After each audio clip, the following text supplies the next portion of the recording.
Hello students, इस video में हम बात करेंगे वेंचुरी मीटर के बारे में कि वेंचुरी मीटर क्या होता है और वेंचुरी मीटर का कंस्ट्रक्शन क्या है, इसका एडवांटेजेस क्या है, डिसएडवांटेजेस क्या है और फाइनली हम वेंचुरी मीटर से फ्लो का वेलोसिटी या फ्लो का रेट कैसे निकाल सकते हैं, यह सब इसी वीडियो में बात करेंगे।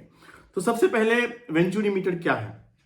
शायद आप जानते होंगे कि बहुत सारे फ्लो मीटर्स होते हैं जिसमें वेंचुरी मीटर भी एक फ्लो मीटर है जिससे आप फ्लूइड का वेलोसिटी निकाल सकते हैं, एवरेज वेलोसिटी निकाल सकते हैं।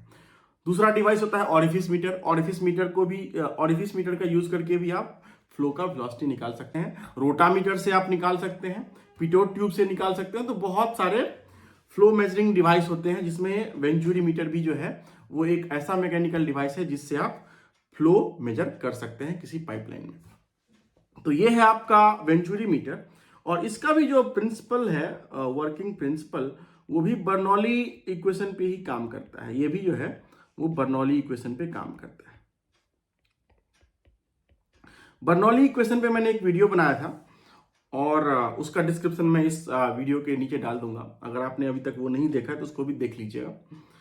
तो ये है आपका वेंचुरी मीटर और इस वेंचुरी मीटर में 3 सेक्शन होते हैं मेनली।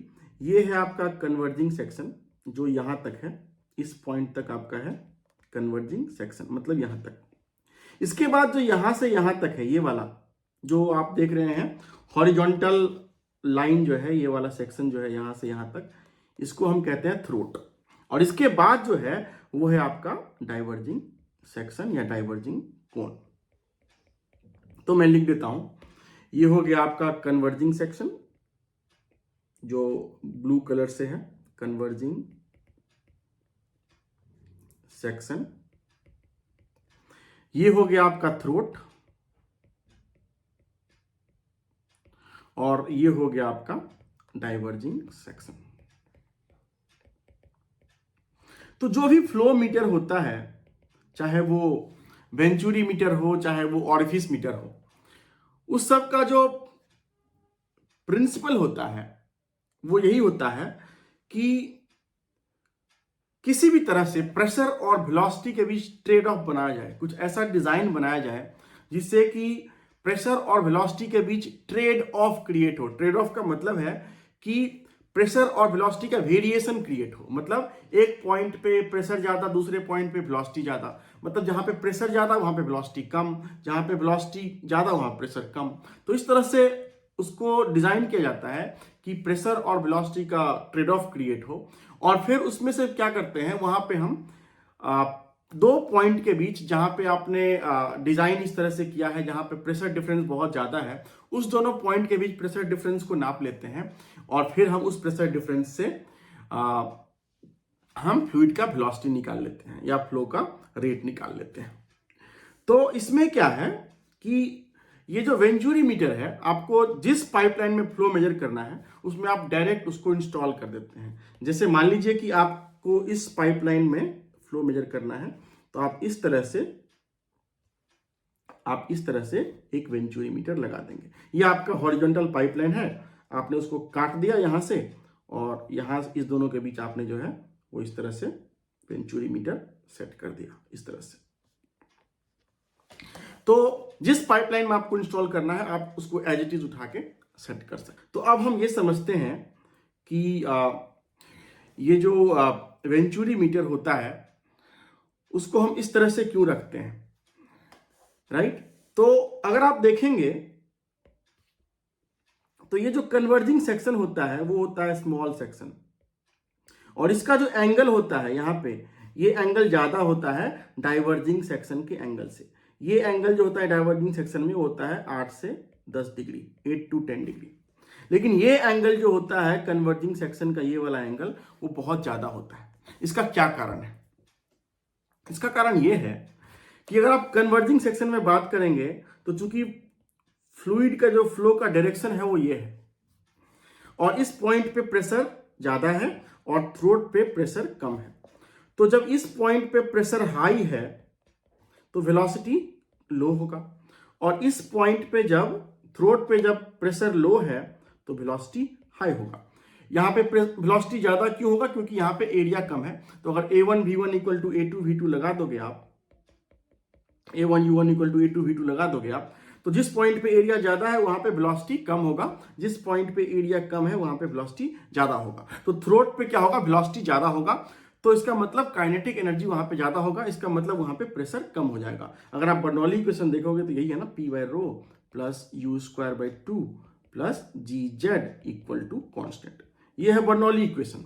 अगर आप इस दोनों पॉइंट पे देखो, चूंकि ये जो वेंचुरी मीटर है वो हॉरिजॉन्टल है, तो पोटेंशियल एनर्जी चेंज वाला टर्म तो जीरो हो गया। तो इसका मतलब ये हुआ कि अगर आप प्रेशर हेड बढ़ाओगे तो काइनेटिक एनर्जी हेड घटेगा, क्योंकि दोनों का सम जो है वो कांस्टेंट होता है। अगर उल्टा समझो तो इसका मतलब ये हुआ कि अगर आप काइनेटिक एनर्जी हेड बढ़ाओगे तो प्रेशर हेड घटेगा। तो यहां पे आपका क्या है कि प्रेशर ज्यादा है, वेलोसिटी कम है, यहां पे प्रेशर कम है और वेलोसिटी ज्यादा है, और फ्लो जो है वो इस डायरेक्शन में हो रहा है। तो जो फ्लो का डायरेक्शन कन्वर्जिंग सेक्शन में है वो क्या है, वो है प्रेशर ग्रेडियंट से वो फेवरेबल है, क्योंकि प्रेशर ग्रेडियंट आपका इस डायरेक्शन में है, हाई प्रेशर से लो प्रेशर आपका कन्वर्जिंग सेक्शन में है और उसी डायरेक्शन में फ्लो है। उस कारण से क्या होता है कि यहां पे इस रीजन पे जो फ्लूइड होता है, इस पॉइंट पे वो बैक फ्लो नहीं होता, यहां पे फ्रिक्शन नहीं होता है, यहां पे बाउंड्री लेयर का सेपरेशन नहीं होता है, और इस कारण से इस पॉइंट पे कोई बैक फ्लो नहीं होता है, और इस कारण से यहां पे प्रेशर लॉस नहीं होता है, यहां पे फ्रिक्शन लॉस नहीं होता है।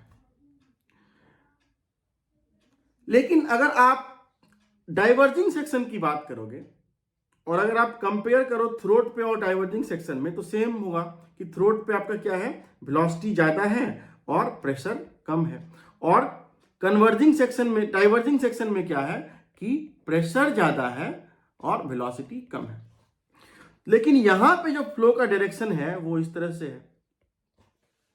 तो डाइवर्जिंग सेक्शन में जो फ्लो का डायरेक्शन है वो है लो प्रेशर से हाई प्रेशर, लेकिन फिर भी फ्लूइड फ्लो कर रहा है।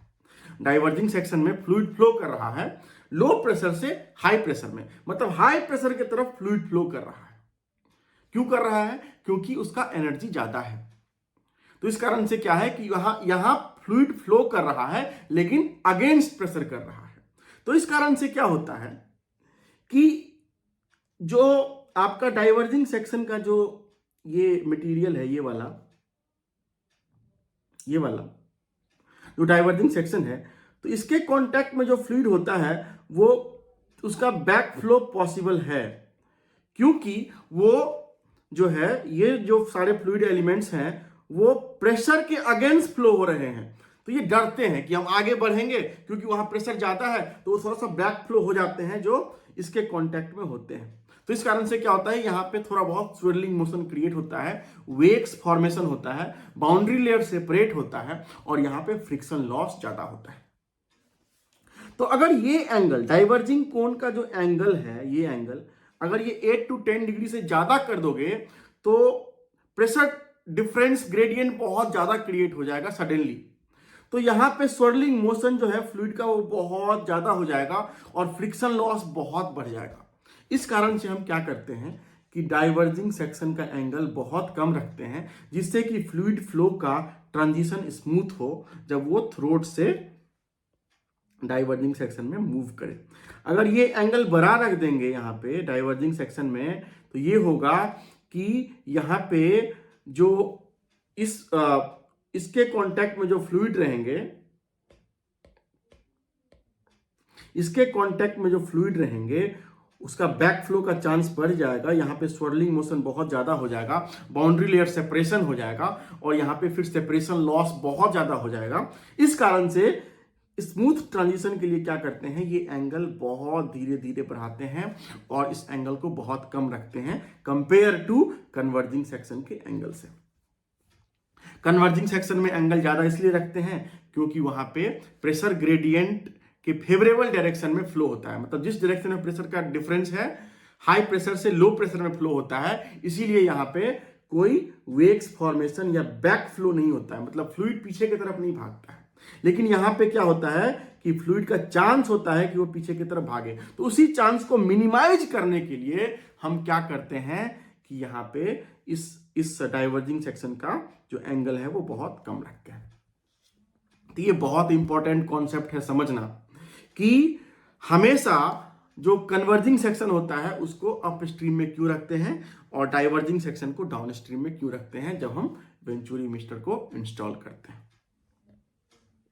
तो इसका जो मेन रीजन है वो ये है कि हम जो है वो बाउंड्री लेयर सेपरेशन को मिनिमाइज करना चाहते हैं, फ्रिक्शन लॉस को कम करना चाहते हैं और प्रेशर ड्रॉप को कम करना चाहते हैं। इस कारण से हम क्या करते हैं कि डाइवर्जिंग सेक्शन का एंगल जो है वो उसको स्मूथ रखते हैं, कम रखते हैं।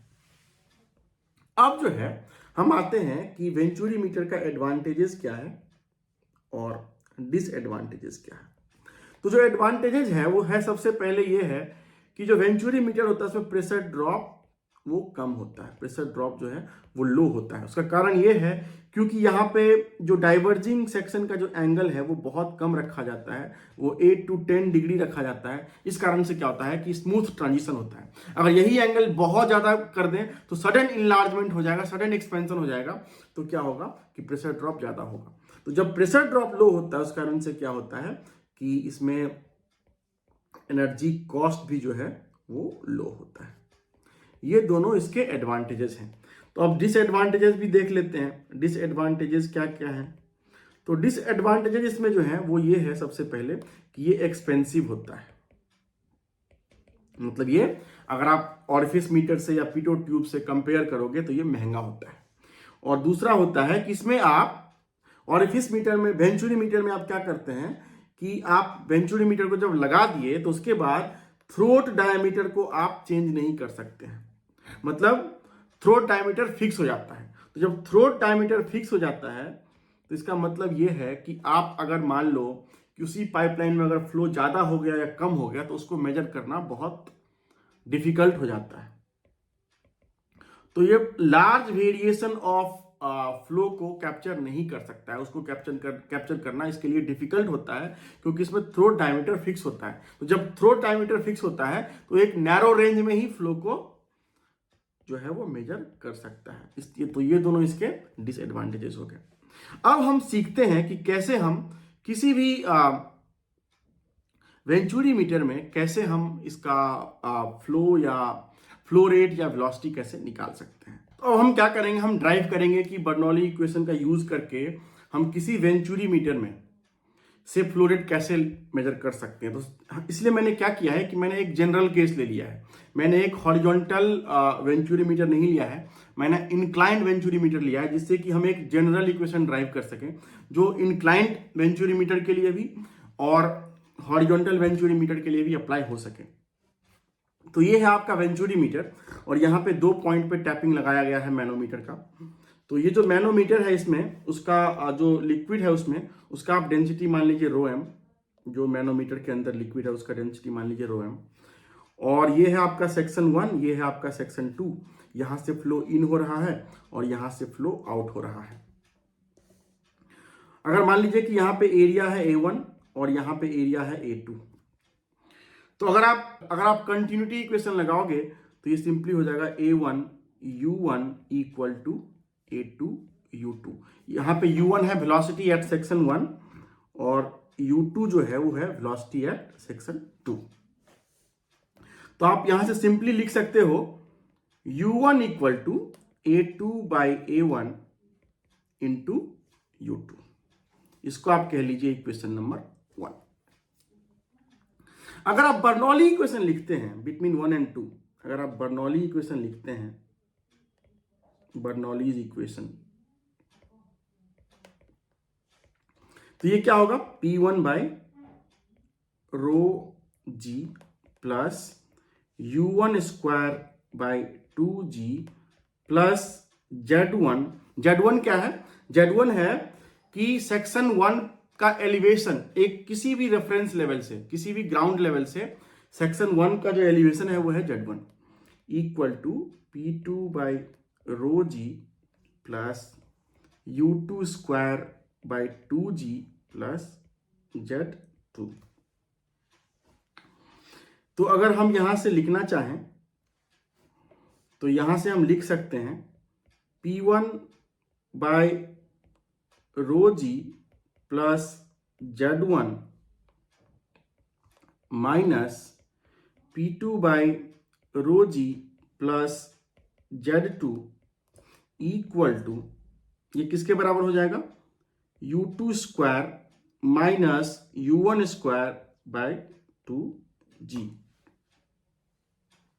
अब अगर आप इक्वेशन 1 में देखेंगे तो u1 के जगह पे आप लिख सकते हैं a2 by a1 into u2। तो यहां पे हम u1 के जगह पे वही लिख देंगे, तो ये हो जाएगा u2 स्क्वायर, और u1 के जगह पे क्या लिख देंगे, a2 by a1 into u2 का whole square by 2g by 2g। तो अगर आप फिर से इस इक्वेशन को लिखो, और अगर आप इसको आप कह दो h1 star p1 by rho g plus z1 को, और इसको अगर आप कह दो h2 स्टार, तो ये हो जाएगा h1 star minus h2 star equal to u2 square by 2g, ये हो जाएगा common into 1 minus a2 by a1 का होल स्क्वायर। अब मैंने इसको h1 स्टार और इसको h2 स्टार क्यों लिखा है, क्योंकि मैं जो वेंचुरी मीटर का इक्वेशन डिराइव करना चाहता हूं वो एक जनरल इक्वेशन डिराइव करना चाहता हूं, इसीलिए मैंने P1 by rho g plus Z1, जिसको हम पीजोमेट्रिक हेड कहते हैं, किसी भी पॉइंट पे जो स्टैटिक प्रेशर हेड होता है और उसका जो एलिवेशन होता है, उस दोनों का जो सम होता है उसको हम क्या कहते हैं, पीजोमेट्रिक हेड। तो H1 स्टार है आपका piezometric head at section 1।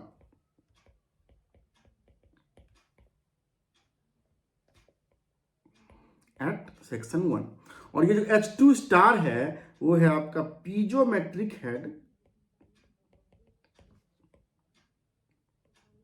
At section 2। तो मैंने इसलिए साथ में दोनों को लिख दिया है और उसको मैंने H1 स्टार कह दिया है, क्योंकि मैं एक जनरल इक्वेशन डिराइव करना चाहता हूं। तो अगर आप इस इक्वेशन को फिर से सिंप्लीफाई करोगे तो आपको यही मिलेगा कि u2 square equal to 2g h1 star minus h2 star divided by 1 minus a2 by a1 whole square. तो यहां से अगर आप u2 निकालोगे तो ये हो जाएगा square root of 2g h1 star minus h2 star divided by square root of 1 minus a2 by a1 whole square. अब इसको आप कह लीजिए इक्वेशन नंबर 2 कह लीजिए, इक्वेशन नंबर 2। अब हम कोशिश करेंगे कि ये जो H1 स्टार और H2 स्टार है उसका वैल्यू क्या है, उसको हम कैसे निकाल सकते हैं इस रो m के टर्म में। अब यहां पे ये मान लीजिए कि ये जो आपका जो ऑरिफिस मीटर है उसमें जो फ्लूइड फ्लो हो रहा है उसका डेंसिटी रो मान लीजिए। So rho is the density of working fluid, मतलब जो फ्लूइड आपका पाइप में फ्लो हो रहा है, और जो फ्लूइड आपका मैनोमीटर में है उसका डेंसिटी है रो एम। हो सकता है कि यहाँ पे मैनोमीटर के अंदर मरकरी हो और जो वेंचुरी मीटर से फ्लो कर रहा है वो वाटर हो। तो अगर आप इस पॉइंट पे अगर देखेंगे मैनोमीटर में, अगर आप देखेंगे कि प्रेशर जो है उसका रीडिंग कैसे होगा, उसका प्रेशर कितना है, तो अगर आप इस पॉइंट को अगर आप रेफरेंस मान लीजिए 0 0, और अगर अब आप प्रेशर बैलेंस करोगे इस पॉइंट पे, प्रेशर बैलेंस करोगे अगर मैनोमीटर का इक्वेशन लिख के कि कितना प्रेशर है सेक्शन 1 पे और सेक्शन 2 पे, तो उसके लिए आप क्या करोगे, कैसे करोगे प्रेशर बैलेंस। तो मान लीजिए कि ये जो हाइट है दोनों के बीच का जो ये है वो डेल्टा एच, मतलब मैनोमीटर दोनों लेग में जो हाइट है, आर्म में जो मैनोमीटर का जो डिफरेंस है मरकरी का या जिस जो भी लिक्विड है उसका है डेल्टा एच। आप मान लीजिए कि सेक्शन 1 पे जो एलिवेशन है वो है आपका Z1, मानेंगे क्या, वो तो हमने लिखा ही है, और सेक्शन 2 पे जो एलिवेशन है वो है Z2। और मान लीजिए कि ये जो हाइट है आपका सेक्शन 0 0 का, उस रेफरेंस से जहां से आपने पोटेंशियल एनर्जी मतलब डेटम, जहां से आपने रेफरेंस माना है पोटेंशियल एनर्जी का, मतलब जहां पे ऑरिफिस मीटर इंस्टॉल्ड है उसका हाइट कहां से, एक रेफरेंस लेवल से, ग्राउंड से, वो है आपका Z1 और Z2। और मान लीजिए कि ये जो हाइट है वो है Z0, कहां से, ग्राउंड से, मतलब जहां से आपने रेफरेंस पोटेंशियल एनर्जी हेड का लिया है या वेंचुरी मीटर के उस पॉइंट 1 का लिया है, Z1 का लिया है, उसी पॉइंट से इस पॉइंट का जो एलिवेशन है वो है Z0।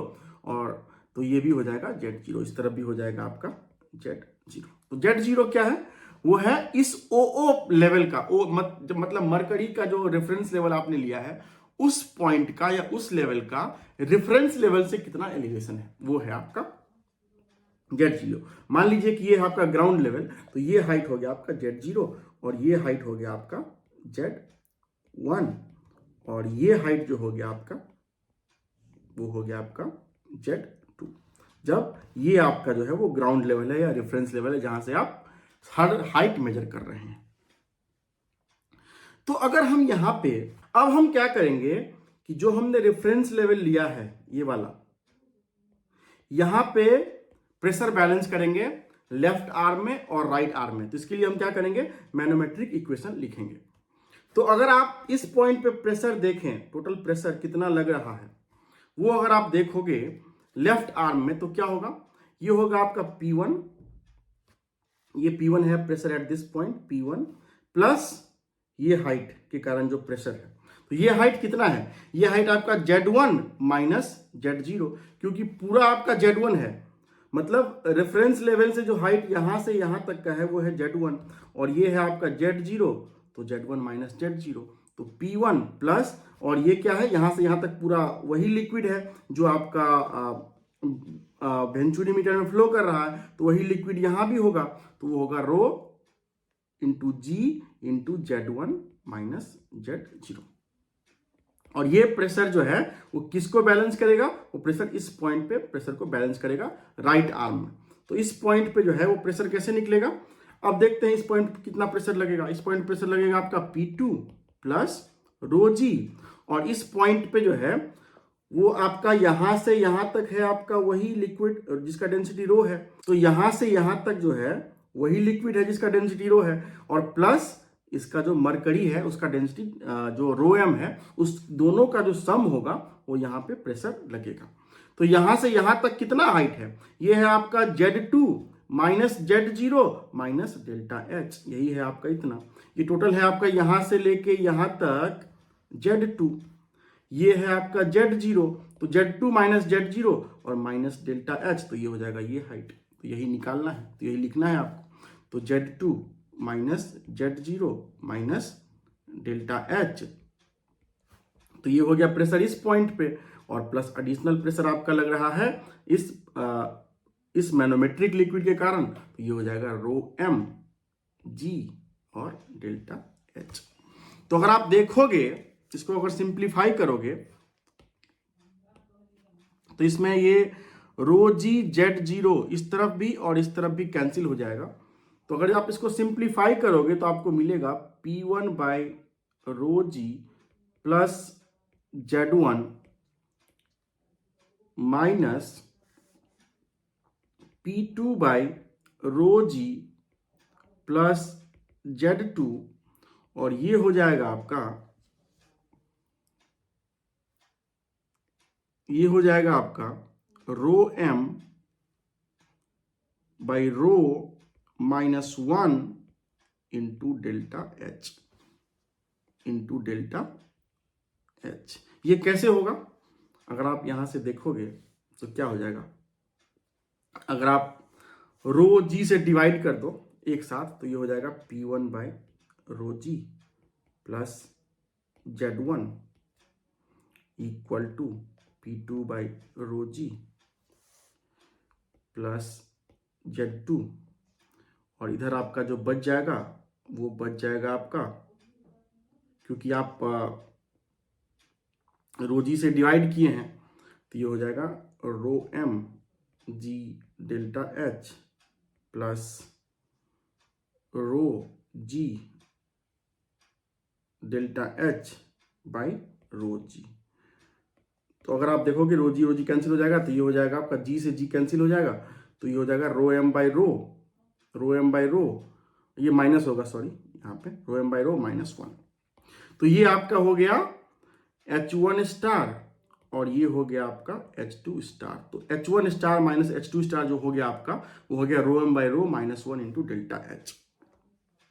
तो अब क्या करोगे आप, यहां पे डायरेक्ट ये वैल्यू पुट कर दोगे, तो ये हो जाएगा आपका स्क्वायर रूट ऑफ 2g, और H1 star minus H2 star का डिफरेंस क्या है, rho m by rho -1 into delta h.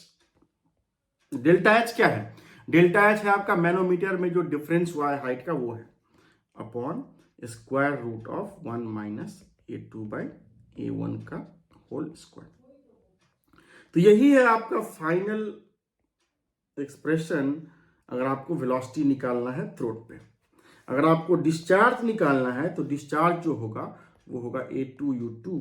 तो आप इसमें क्या करो, A2 से मल्टीप्लाई कर दोगे, तो ये हो जाएगा आपका A2 into square root of 2g into rho m by rho -1 into delta h upon square root of 1 minus A2 by A1 का होल स्क्वायर। अगर आप इसको सिंप्लीफाई कर दोगे तो ये हो जाएगा A1 A2 दोनों, क्योंकि ये A1 चला जाएगा ऊपर, और अगर स्क्वायर रूट से बाहर करोगे तो मल्टीप्लाई हो जाएगा, into square root of 2g into rho m by rho -1 delta h upon square root of A1 square minus A2 square. तो ये जो डिस्चार्ज निकला है Q, इसको हम कहते हैं थियोरेटिकल डिस्चार्ज, क्योंकि आपने ये बर्नौली इक्वेशन से निकाला है, जिसमें आपने कोई फ्रिक्शन या विस्कस डिसिपेशन नहीं माना है। आपने माना है कि फ्लूइड जो है वो नॉन विस्कस है, क्योंकि अब आपका बर्नौली इक्वेशन का डेरिवेशन ही उसी बेसिस पे है कि फ्लूइड जो है वो नॉन विस्कस है। तो जब आपने वो माना है कि फ्लूइड नॉन विस्कस है, तो इसका मतलब है कि जो आपका डिस्चार्ज निकला है उसमें कोई फ्रिक्शन लॉस काउंट ही नहीं हुआ है। तो इस कारण से इस डिस्चार्ज को बोलेंगे थियोरेटिकल डिस्चार्ज, और ये जो होता है वो होता है मैक्सिमम डिस्चार्ज, इससे ज्यादा डिस्चार्ज नहीं हो सकता है। तो जो एक्चुअल डिस्चार्ज होता है वो हमेशा थियोरेटिकल डिस्चार्ज से कम होता है। और जब आप एक्चुअल डिस्चार्ज निकालते हैं तो उसमें क्या होता है, एक्चुअली फ्लूइड का विस्कोसिटी काउंट होता है, और जब फ्लूइड का विस्कोसिटी काउंट होता है तो उस कारण से क्या होता है, कुछ लॉस हो जाता है, और उस कारण से आपका डिस्चार्ज जो है एक्चुअल वो थियोरेटिकल से कम होता है। तो अगर आपको एक्चुअल डिस्चार्ज निकालना हो तो आप क्या करते हैं, एक कोफिशिएंट से मल्टीप्लाई कर देते हैं थियोरेटिकल डिस्चार्ज में, और उस कोफिशिएंट को कहते हैं डिस्चार्ज कोफिशिएंट। तो ये जो डिस्चार्ज कोफिशिएंट होता है CD, ये जो होता है वो फंक्शन होता है आपका, जो एरिया है आपका अपस्ट्रीम में, मतलब मेन पाइप का, जो एरिया है आपका थ्रोट का, और जो वेलोसिटी है उस सब का फंक्शन होता है। अगर वेलोसिटी बहुत ज्यादा है, मान लीजिए कि टर्बुलेंट फ्लो है, तो ये जो CD का वैल्यू जो है वो बहुत मतलब 1 के आसपास होता है, अराउंड 0.95 से लेके 0.98 तक होता है। और जब वेलोसिटी बहुत कम हो, मतलब विस्कोसिटी का इफेक्ट बहुत ज़्यादा हो, तो उस समय क्या होता है, इसका CD का वैल्यू और ज़्यादा कम हो सकता है। तो यही था आपका वेंचुरी मीटर पे लेक्चर। तो ये जो मैंने इक्वेशन डिराइव करे हैं, Q equal to A1 A2, ये वाला जो इक्वेशन मैंने ड्राइव करे हैं, ये जो इक्वेशन है वो जनरल इक्वेशन है वेंचुरी मीटर का डिस्चार्ज का, और ये जो इक्वेशन है वो जनरल इक्वेशन है वेलोसिटी का। चाहे वेंचुरी मीटर इंक्लाइंड हो या हॉरिजॉन्टल हो, ये हमेशा अप्लाई होगा। अगर वेंचुरी मीटर इंक्लाइंड है तो आप डायरेक्ट इस इक्वेशन का यूज कर लोगे, सिर्फ डेल्टा एच निकालोगे और इस इक्वेशन का यूज कर लोगे। और अगर वेंचुरी मीटर हॉरिजॉन्टल है तो क्या हो जाएगा कि हॉरिजॉन्टल के केस में क्या हो जाएगा, कि जो हमने H1 star minus H2 star निकाला है वो सिंपली हो जाएगा H1 माइनस H2 और वो हो जाएगा P1 बाय रो जी माइनस P2 बाय रो जी, क्योंकि यहाँ पे क्या हो गया Z1 इक्वल टू Z2। जब आपका हॉरिजॉन्टल वेंचुरीमीटर है इस तरह से, अगर इस तरह से वेंचुरीमीटर है जिसमें कोई इंक्लिनेशन नहीं है, तो उस केस में क्या होगा कि जो पोटेंशियल एनर्जी का जो डिफरेंस होगा दोनों पॉइंट पे, वो जो है वो निगलेक्ट हो जाएगा। तो उस केस में H1 स्टार और H2 star H1 minus H2 मतलब इसके बराबर हो जाएगा, Z1 इक्वल टू Z2 हो जाएगा। तो आप इस फॉर्मूला को आप चाहे वो इंक्लाइन मैनोमीटर हो, चाहे वो हॉरिजॉन्टल, चाहे वो इंक्लाइंड वेंचुरीमीटर हो या हॉरिजॉन्टल ऑरिफिस वेंचुरीमीटर हो, आप दोनों में इसको यूज कर सकते हैं। Thank you.